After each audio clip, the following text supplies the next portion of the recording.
오늘 우리에게 주신 하나님의 말씀은 신약성경 요한복음 12장 20절부터 33절까지 말씀입니다. 허락하신 말씀을 봉독하겠습니다. 명절에 예배하러 올라온 사람 중에 헬라인 몇이 있는데 그들이 갈릴리 베세다 사람 빌립에게 가서 청하여 이르되 선생이여 우리가 예수를 배우고자 하나이다 하니 빌립이 안드레에게 가서 말하고 안드레와 빌립이 예수께 가서 여쭈니 예수께서 대답하여 이르시되 인자가 영광을 얻을 때가 왔도다. 내가 진실로 진실로 너희에게 이르노니 하늘의 밀이 땅에 떨어져 죽지 아니하면 하늘 그대로 있고 죽으면 많은 열매를 맺느니라. 자기의 생명을 사랑하는 자는 잃어버릴 것이요 이 세상에서 자기의 생명을 미워하는 자는 영생하도록 보존하리라. 사람이 나를 섬기려면 나를 따르라. 나 있는 곳에 나를 섬기는 자도 거기 있으리니 사람이 나를 섬기면 내 아버지께서 그를 귀히 여기시리라. 지금 내 마음이 괴로우니 무슨 말을 하리요. 아버지여 나를 구원하여 이때를 면하게 하여 주옵소서. 그러나 내가 이를 위하여 이때에 왔나이다.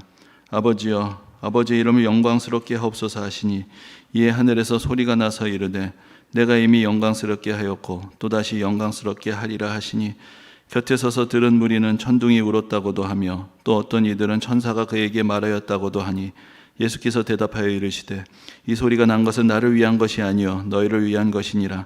이제 이 세상에 대한 심판이 이르렀으니 이 세상의 임금이 쫓겨나리라. 내가 땅에서 들리면 모든 사람을 내게로 이끌겠노라 하시니 이렇게 말씀하심은 자기가 어떠한 죽음으로 죽을 것을 보이심이로라. 아멘.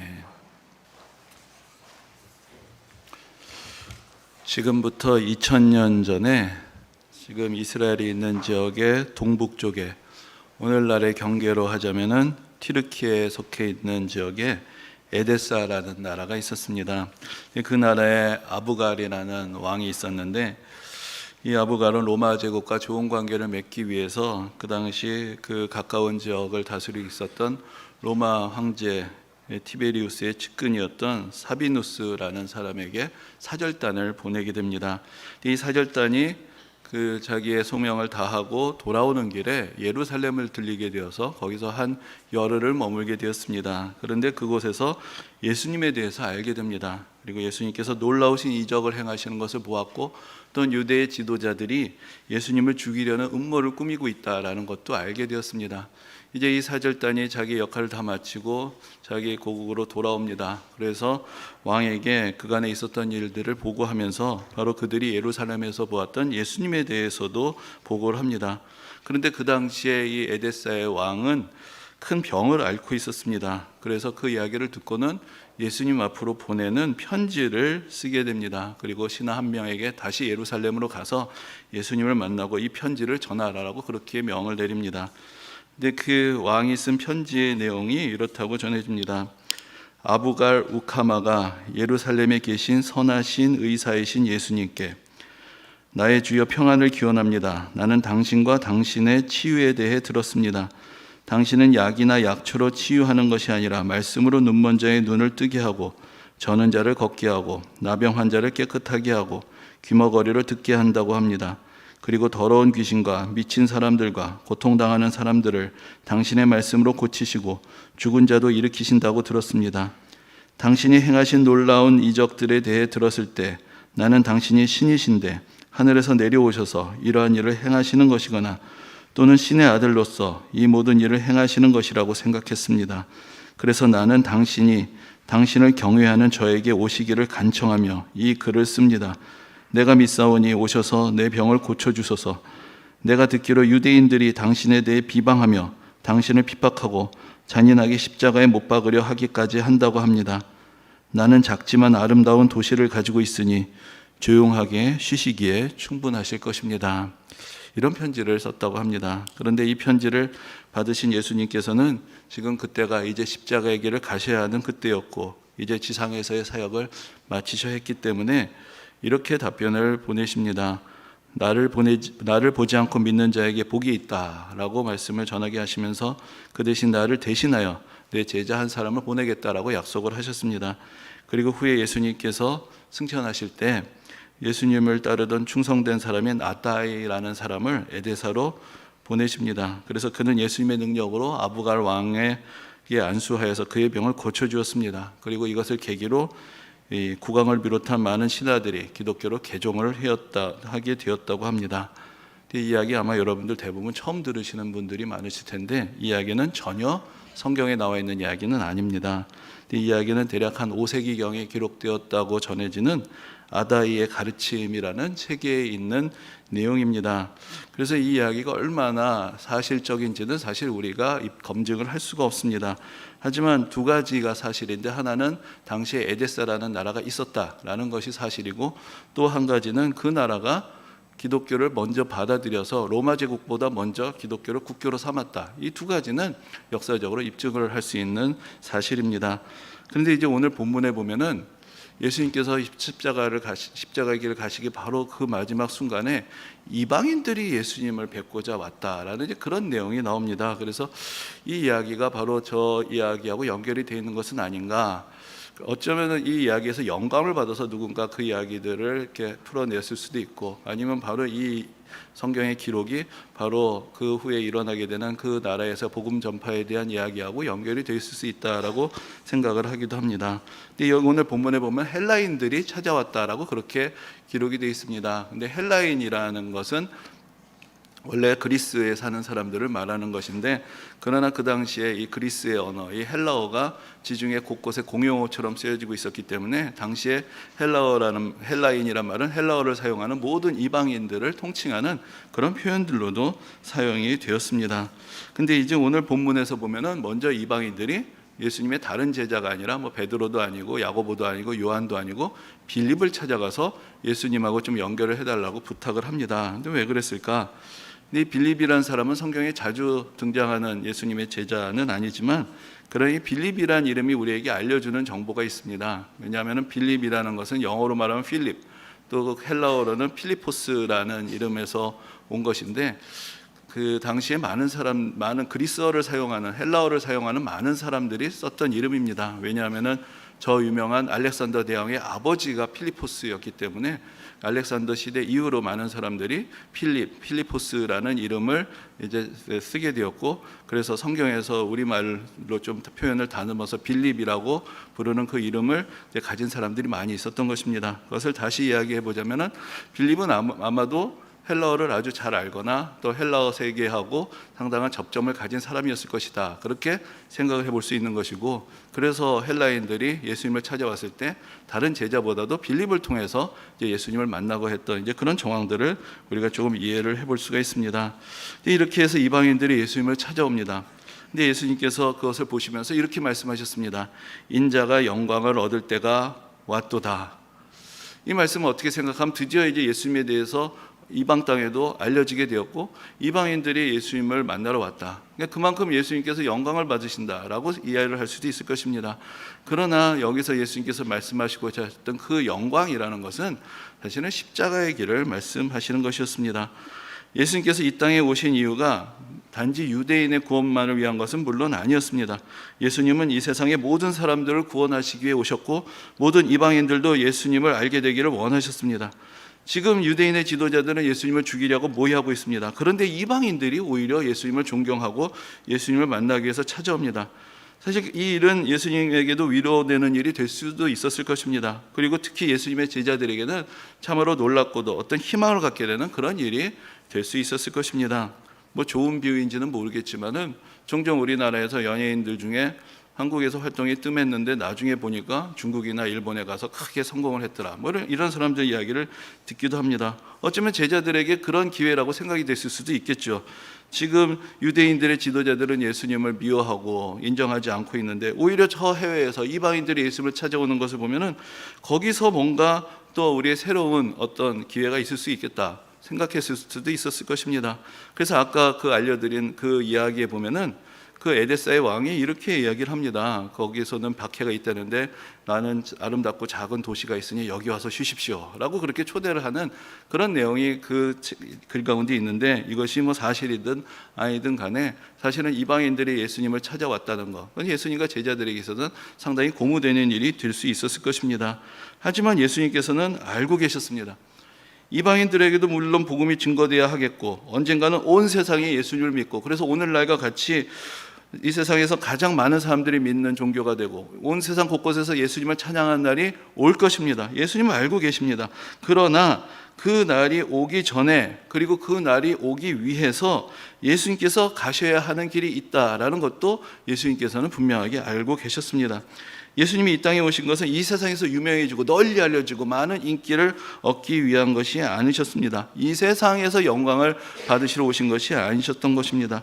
예수님이 이 땅에 오신 것은 모든 사람의 구원을 위해서, 예수님 당신이 십자가에 달리시고 고난을 당하시기 위함이었습니다. 예수님의 고난은 성전에서 제사를 드릴 때 제물이 필요하듯 이 세상 모든 사람들의 죄를 대신 지시고 죽으심으로 그들 모든 사람들의 죄의 값을 대신 치르시는 것이었습니다. 그 길만이 예수님께서 영광에 이르시는 길이었습니다. 이방인들이 예수님을 찾아온 것은 이제 바로 예수님이 그 길을 가실 때가 되셨다, 그것을 상징하는 사건이 되었던 것입니다. 그래서 예수님께서는 이방인들이 예수님을 찾아오시는 것을 보시면서 오히려 한 알의 밀알에 대해서 말씀을 하십니다. 한 알의 밀이 땅에 떨어져 죽지 아니하면 한 알 그대로 있고 죽으면 많은 열매를 맺느니라 라고 말씀하십니다. 온 세상 가득히 구원의 열매를 맺기 위해서 이제 예수님은 그 썩어지는 한 알의 밀알이 되어야 하신다고 그렇게 말씀하시는 것입니다. 여러분들 다 잘 아시고 있는 자연의 법칙이 있습니다. 씨를 땅에 심으면 거기서 나무가 자라납니다. 그리고 그 나무에 수많은 열매가 맺히게 됩니다. 그런데 그 과정에서 처음에 땅에 심겨졌던 씨는 사라집니다. 땅에다가 씨를 심으면 그 씨가 땅으로부터 영양분을 받고 점점점 더 커져서 그 속에 많은 씨를 만들어내는 것이 아닙니다. 그 씨가 소멸하고 희생함으로 많은 열매가 맺혀지게 되는 것입니다. 이 희생이라는 말은 참으로 부담스럽고 사실 우리가 별로 듣고 싶어 하지 않는 말입니다. 특히 오늘날에 희생이나 헌신이라는 말을 하는 것 자체가 별로 쉽지 않습니다. 하지만 우리가 기억해야 하는 것은 지금 우리가 누리고 있는 모든 것이 사실 우리 자신이 스스로 성취한 것만은 아니라는 것입니다. 지금 우리나라가 지구상에서 여러 나라 사람들에게 관심을 받고 있고 어디에도 꿀릴 것이 없는 그런 나라가 되었습니다. 아니, 많은 관심, 심지어 어떤 사람들에게는 부러움의 대상이 되기도 합니다. 그런데 사실 그런 이야기를 들을 때마다 좀 갖는 의구심이 있습니다. 왜냐하면 많은 사람들이 한국에 대해서 요즘 이야기를 하고 한국적인 것을 좋아하는데 한국에 가보고 싶어하는 사람들도 늘어나는데 정작 한국에서 살고 있는 우리는 이 땅에서 경험하는 현실이 그렇게 만족스럽지 않을 때가 많기 때문입니다.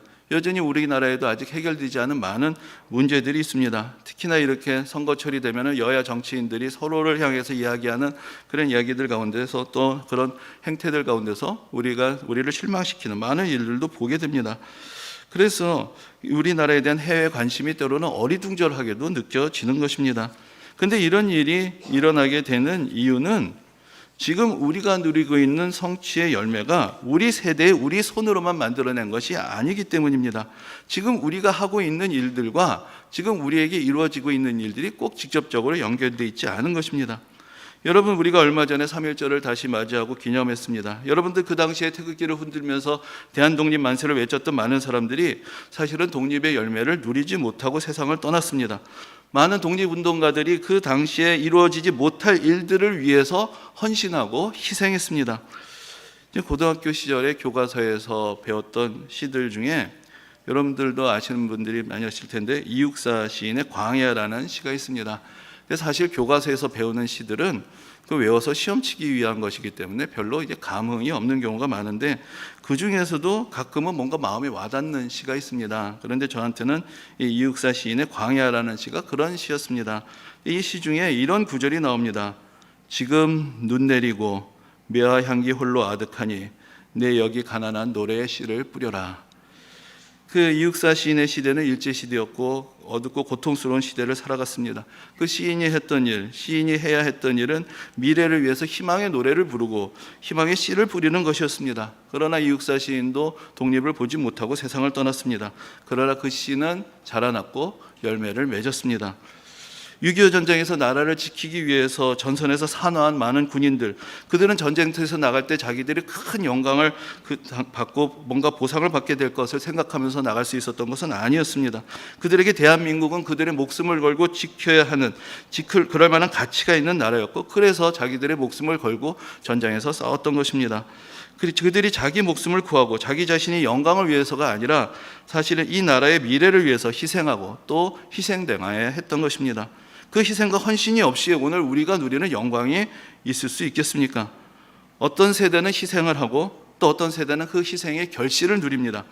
하지만 우리가 기억해야 할 것은 우리 또한 다음 세대를 위한 우리가 감당해야 하는 희생의 몫이 있다는 것입니다. 우리가 앞선 세대의 희생의 결실을 다 소모해 버린다면 우리는 이제 다음 세대를 위해서 무엇을 남기고 무엇을 물려줄 수가 있겠습니까? 남의 나라의 이야기를 하는 것이 그렇게 좋은 것인지는 잘 모르겠지만 저는 대학교에서 여러분들도 많이 아시겠지만 역사 공부, 특별히 이제 서양사를 전공을 했습니다. 근데 제가 이제 고등학교 때 이제 무슨 공부를 해야 될까 이게 정화될 때 뭔가 역사 공부를 하고 싶고 그 중에서도 서양사가 더 멋있게 보여서 이제 그런 선택을 하게 되었는데 친구들이 묻습니다. 너 뭐부터로 역사학과를 가냐? 교수가 될 거냐? 저는 그때 아무런 생각이 없었습니다. 그냥 좋았습니다. 뭔가 유럽이라고 하면 좀 환상적이고 좀 멋있어 보이고 거기서 뭔가 온갖 우리가 관심을 받을 만한 좋은 것이 거기서 다 나온다라는 그런 생각, 뭔가 매료시키는 것이 있다라는 생각을 했습니다.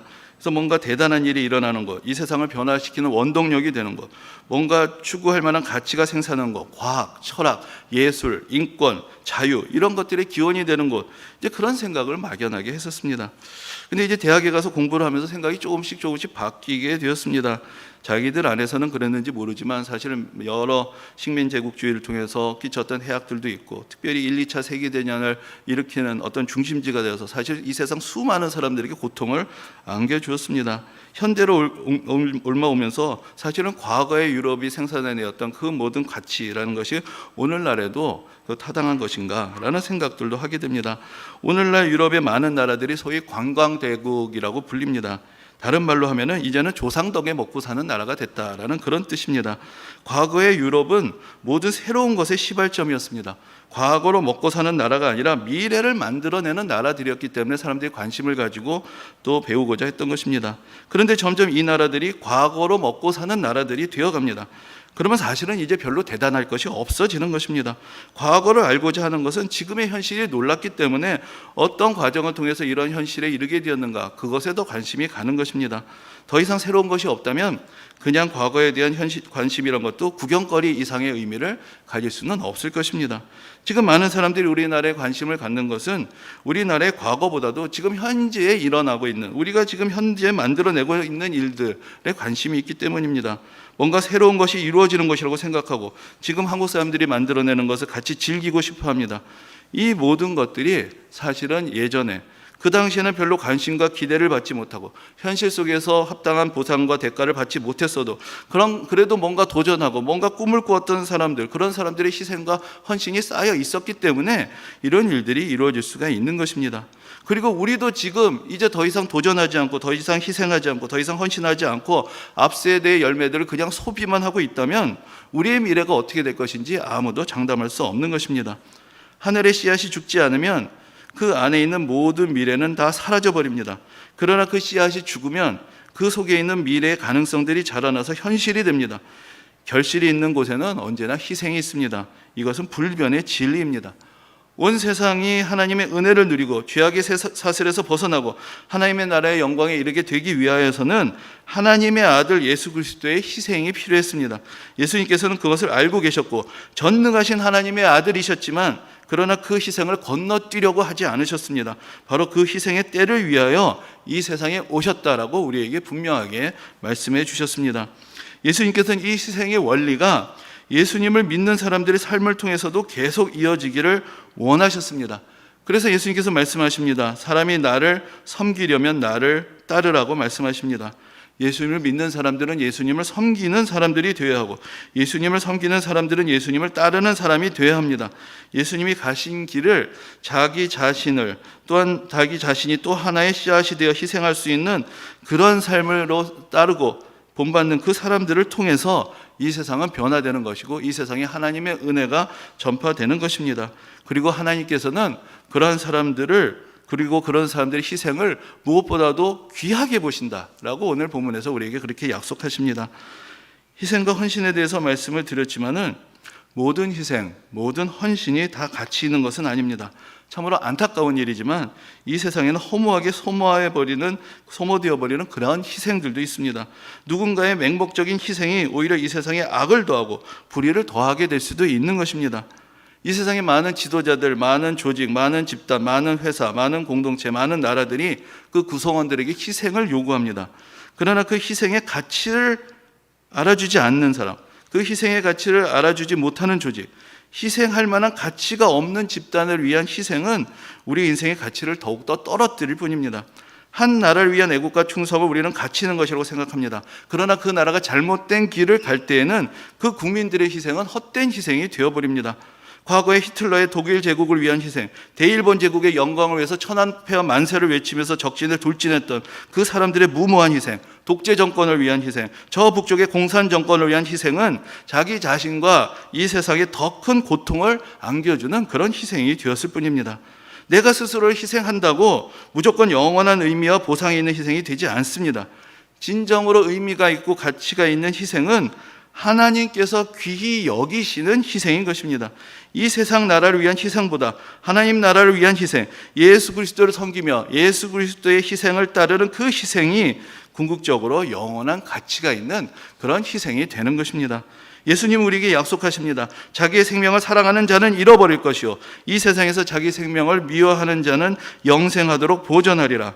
또 이렇게 말씀하십니다. 나 있는 곳에 나를 섬기는 자도 거기 있으리니 사람이 나를 섬기면 내 아버지께서 그를 귀히 여기시리라. 이 말씀을 우리에게 익숙한 말로 바꾸면 이것이 바로 예수 천당이라는 말의 실제적인 의미가 됩니다. 우리가 예수를 믿으면 천당에 간다라고 이야기합니다.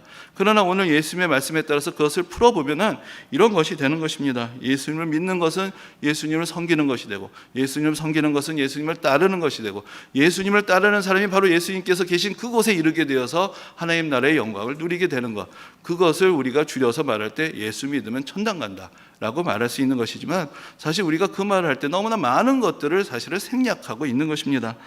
여러분, 예수님을 믿는다는 것은 단지 나는 예수님을 믿어요라고 말하는 것, 예수님에 대해서 알고 어떤 지식을 받아들이고 인정하는 것이 아닙니다. 예수님을 믿는 것은 예수님이 우리를 위해서 십자가에 달리셔서 우리의 모든 죄를 사하셨다는 것을 믿는 것이고, 그래서 이제 우리가 구원을 받고 하나님의 자녀가 되었다는 것을 믿는 것이고, 이제 우리가 우리를 사랑하시고 우리를 구원하신 예수 그리스도를 진정으로 신뢰하고 예수님의 말씀과 삶의 모범이 우리가 따라야 할 진정한 가치가 있다는 것을 인정하고, 그래서 이제 예수님을 섬기고 예수님을 따르며 예수님의 뒤를 쫓는 그 삶을 살아가게 되는 것, 그것이 바로 예수님을 믿는다라는 말을 할 때 우리가 기억해야 하는 내용들인 것입니다. 예수 그리스도를 믿는다고 말로만 떠드는 사람이 아니라 진정으로 믿는 사람들, 그래서 예수님을 섬기는 사람들, 예수 그리스도를 따라 자기 자신을 희생할 수 있는 그 믿음을 가진 사람들이 예수님이 가신 그곳에 함께 가게 되고, 그곳에서 예수님께서 받으시는 영광을 함께 누리며 영원한 생명을 얻게 되는 것입니다. 우리도 무언가를 위해서 희생합니다. 하지만 우리 마음이 때로는 너무나 조급합니다. 늘 희생의 대가를 생각하고 내가 헌신했다는 것을 인정받고 이 세상에서 헌신의 대가로 받을 수 있는 영광들을 계산합니다. 하지만 우리가 누리는 현실이 우리를 위해서 희생하고 헌신했던 사람들이 마땅히 누려야 했던 그 영광을 대신 누리고 있다라는 것을 우리는 또한 기억할 수 있어야 할 것입니다. 그리고 또한 우리가 기억해야 할 것이 있습니다. 앞에서도 말씀드렸지만 막연히 우리가 고생하고 수고한다고 해서 그 모든 고생에 마땅한 보상이 따르리라는 기대가 이루어지지 않을 수 있다는 것입니다. 내가 예수님이 가시는 길은 따르지 않고 내가 원하고 있는 것을 추구하면서도 거기에서는 하나님이 약속하신 축복이 있을 것이다 라고 생각할 수 있는 근거는 전혀 없습니다. 우리는 내가 무엇을 위해서 살고 무엇을 위해서 수고하고 무엇을 위해서 헌신해야 할 것인지 조금 더 깊이 생각해 볼 수 있어야 할 것입니다. 예수님은 우리를 위한, 이 세상을 위한 하늘의 미랄이 되셔서 십자가에서 고난을 받으셨습니다.